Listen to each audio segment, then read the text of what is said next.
Hi, everybody. This is Patty Mold from the Technology Department, and today we're going to learn about BrainPOP Junior. BrainPOP Junior is a learning system that is offered by paid subscription.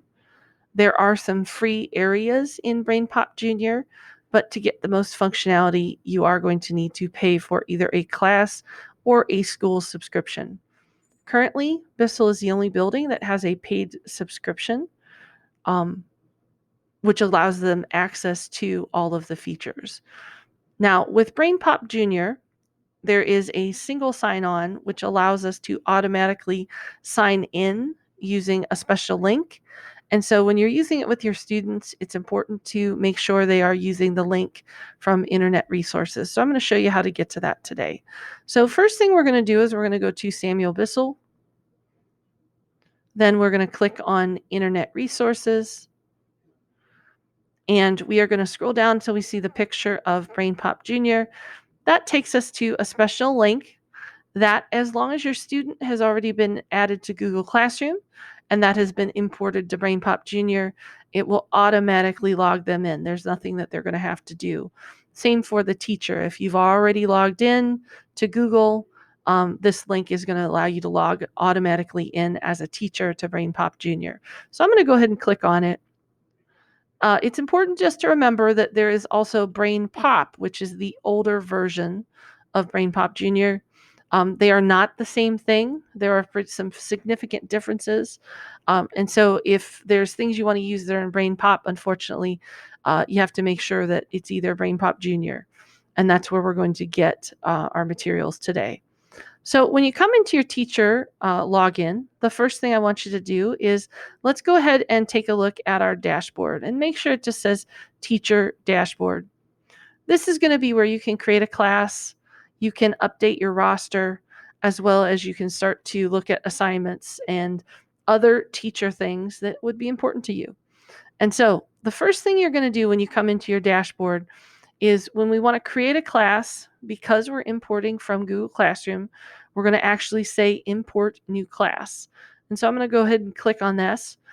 If you accidentally click the other button that says create a new class, what it's going to do is it'll create a class, but it won't be linked to your Google Classroom, and it'll make it a little bit difficult for you to get your students. And so by importing, we're taking all that information from Google Classroom, and it's just going to make it a lot easier for us. And you can see now that the Google Classrooms have loaded here in BrainPOP Junior. What you're going to do is you're going to just pick your Google Classroom that you want to import your students from. I'm going to pick my Bissell Test Google Classroom. And then what I'm going to need to do is scroll down until I see import selected classes. And so really, if you had a bunch of classes, you could import these all together. But I'm going to just do this one particular class. Again, it's just asking me to confirm. I'm going to say continue. And then what it will do is it imports my class. And so I'm going to say finish import. And it will take me back to my dashboard. And now this time, if I go and click on Bissell Test Google Classroom, and then I come up here and I click where it says View Students, I will see my students already in there. Now, it's important to know that, in this particular classroom, I only have one student, so don't worry that you don't see the rest of them. But it will assign just this computer-generated username, and it looks like an email address, but it really is just a big, long mess. This is just internal. This is never used by the student. Again, the student, when they go to log in, they are just going to be clicking that login with Google, and if they are already signed in Google Classroom, it automatically uses that same credential. And so they don't even need to put in a username or password. Single sign-on is wonderful that way, in that it automatically logs in the student. Now, the one thing that you will see here is that sometimes you have to add a student that maybe enrolled late or was moved from a classroom, and so you're going to need to update your class roster.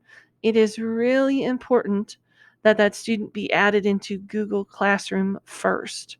pretty much for any learning system that we're using here in Twinsburg, we want to definitely make sure that the student is added to Google Classroom first before we do any of the other roster changes. And so if I were to go ahead and click here where it says Update Class Roster,